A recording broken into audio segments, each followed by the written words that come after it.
मामले पर केंद्रीय मंत्री गिरिराज सिंह ने कहा है कि ये फोटो सेशन की चौथी मीटिंग थी। सभी ने फोटो खिंचवाई। लालू नीतीश प्रेस कॉन्फ्रेंस में नहीं पहुंचे। अब इस गठबंधन का क्या होगा? अरे भाई, कुछ नहीं था।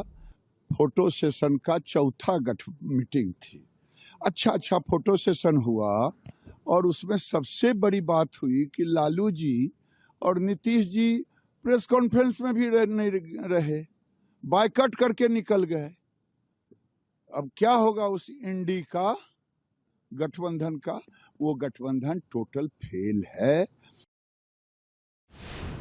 इंडिया गठबंधन की नई दिल्ली में चौथी मीटिंग हुई है, जिसमें 2024 के लोकसभा चुनाव के लिए सीट शेयरिंग पर मंथन हुआ। लेकिन इस मीटिंग का मेन एजेंडा रहा मोदी रोको। इसी पर ये रिपोर्ट देखिए।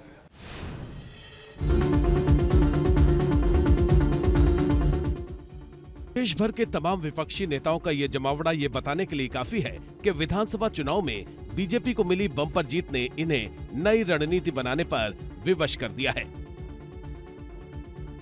मोदी की गारंटी ने विपक्ष को ऐसा झटका दिया है कि पूरा इंडिया गठबंधन सकते में है। इसीलिए अब इंडिया गठबंधन के कुनबे से एक ही आवाज आ रही है, मोदी रोको। कांग्रेस हो या फिर TMC, JDU, RJD, NCP, SP और शिवसेना, पूरा इंडिया गठबंधन अब इसी मिशन में लग गया है कि 2024 के लोकसभा चुनाव में किसी तरह पीएम मोदी को हैट्रिक लगाने से रोका जाए। इसी मकसद से इंडिया गठबंधन की 28 पार्टियों की मीटिंग हुई। सूत्रों के मुताबिक पीएम मोदी के सामने पीएम चेहरा उतारने को लेकर चर्चा हुई। ममता बनर्जी ने कांग्रेस अध्यक्ष खरगे के नाम का प्रस्ताव रखा। खरगे को पीएम उम्मीदवार बनाने को कहा।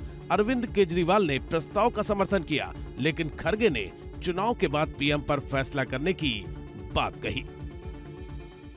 सीट शेयरिंग का भी हम मिलके पहले जिस स्टेट में हमारे लोग हैं, पहले वो लोग वहां पर एक दूसरे से समझौता करेंगे।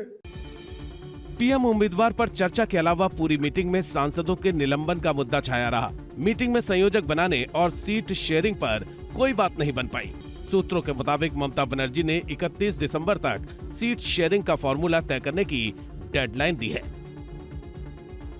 मीटिंग के अंदर क्या डिसाइड किया गया है सर? अच्छा रहा, अभी शुरू होगा, कैंपेन भी शुरू होगा, सीट शेयरिंग भी होगी, सब होगा। कन्वीनर को लेकर सर कोई चुना गया? कन्वीनर को लेकर कोई बात हुई? नहीं अभी सर आप सभी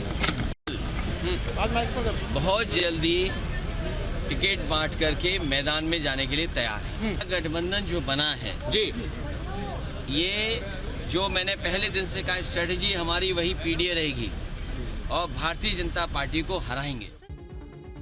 साफ है कि इंडिया गठबंधन में सीट शेयरिंग को लेकर पेच फंस सकता है, क्योंकि जो भी पार्टियां इंडिया गठबंधन में शामिल हैं, वो अपने गढ़ में मजबूत हैं और वो कभी अपनी सीट दूसरे को देने को तैयार नहीं होंगी। खुद खरगे ने माना है कि यूपी, दिल्ली और पंजाब में सीट शेयरिंग को लेकर दिक्कत है। जीत के लिए क्या करना, उसके बारे में हम सोचे। कौन प्राइम मिनिस्टर बनना, ये बाद में की बात है।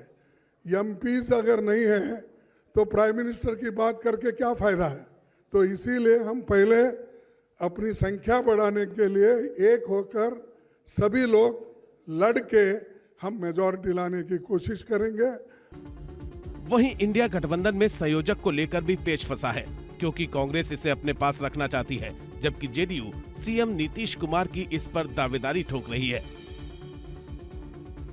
सवाल उठ रहा है कि जब विपक्षी गठबंधन अभी तक संयोजक का नाम ही तय नहीं कर पाया है, सीट शेयरिंग का फॉर्मूला ही नहीं निकाल पाया है, चुनाव के लिए रणनीति नहीं बना पाया है, तो कैसे 2024 के चुनाव में पीएम मोदी का मुकाबला करेगा? कैसे मोदी के मिशन 400 को जवाब देगा? Team news nation.